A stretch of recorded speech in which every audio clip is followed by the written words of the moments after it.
சாகுபடியை தொடர்ந்து சம்பா சாகுபடி குறைந்து போனதே இதற்கு முக்கிய காரணம் என்று விவசாயிகள் கூறுகின்றனர்.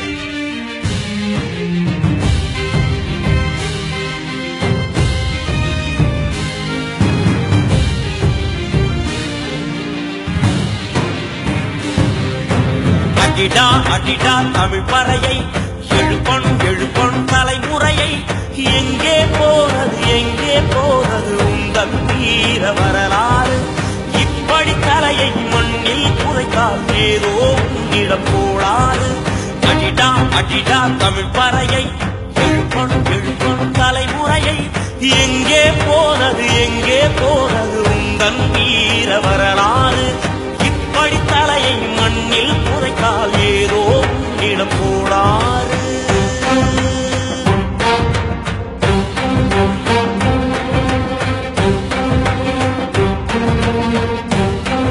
கர்நாடகமும் மத்திய அரசும் கூட்டி சேர்ந்து கொண்டு தமிழ்நாட்டுக்கு உரிய காவிரி நீரை தடுக்கின்றது. மிக கொடுமையாக போட்ட நாட்டையும் மாடுகள் மேய்த்து கொண்டிருக்கிறது. வரப்புகளில் இன்று மாட்டை வைத்து மேய்த்துக் கொண்டிருக்கிறார்கள் விவசாயிகள் என்பது இதை விட ஒரு தான் பெற்ற குழந்தையை கழுத்தை திருகிக் கொள்வதை போன்ற கொடுமை.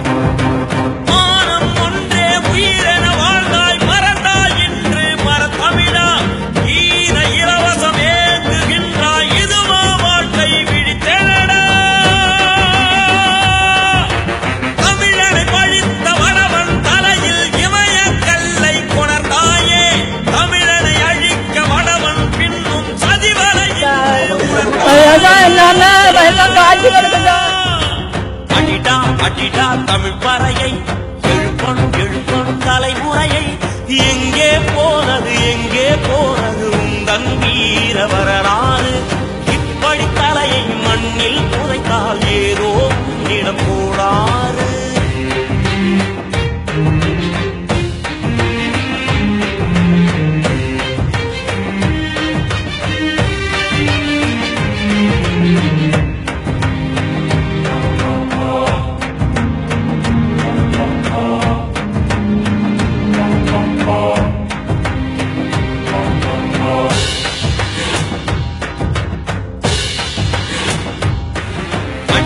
அடிடா தமிழ் பறையை எழுப்பன் தலைமுறையை எங்கே போறது உந்தன் வீர வரலாறு இப்படி தலையை மண்ணில் புதைத்தால் ஏதோ இடம் போடாறு.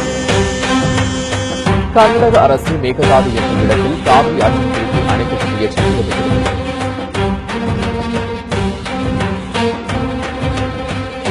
கேரள பகுதியில் பவானி ஆற்றின் குறுக்கே கட்டப்பட்டு வரும் தடுப்பணைகளால் அங்கிருந்து தமிழகத்திற்கு வரும் பவானி ஆறு வறண்டு போக தொடங்கியுள்ளது.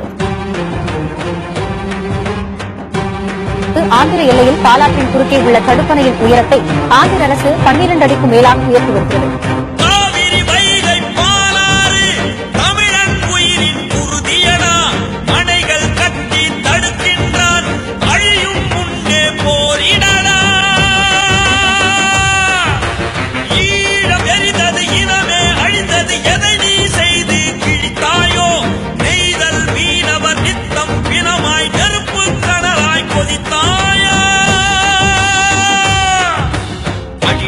அடிடா தமிழ் பறையை எழுப்பன் தலைமுறையை எங்கே போறது உந்தன் வீர வரலாறு இப்படி தலையை மண்ணில் புதைத்தால் ஏதோ இடம் போடாறு. காவேரி பாசன பகுதி தான் தமிழ்நாட்டில் இருக்கிற அத்தனை பேருக்கும் சோர்வு. தஞ்சை, திருவாரூர், நாகை உள்ளிட்ட டெல்டா மாவட்டங்களில் மே 15ஆம் தேதி முதல் ரயில் மறியல் போராட்டம் நடத்தப்போவதாக காவிரி உரிமை மீட்புக் குழுவினர் அறிவித்துள்ளனர். போராட்டத்தை வேறு வடிவமாக மாற்ற முடிவு செய்யப்பட்டது. வருகின்ற மே மாதம் 15ஆம் தேதியிலிருந்து ஒரு வார காலம் திருச்சி, தஞ்சாவூர், திருவாரூர், நாகை, கடலூர் ஆகிய 5 மாவட்டங்களில் தொடர் ரயில் மறியல் போராட்டம் நடத்துவது என்று பல்லாயிரக்கணக்கானோர் கலந்து கொள்வது, அந்தந்த கிராமங்களும் அந்தந்த பகுதியில் கலந்து கொள்வது என்று முடிவு செய்திருக்கிறோம்.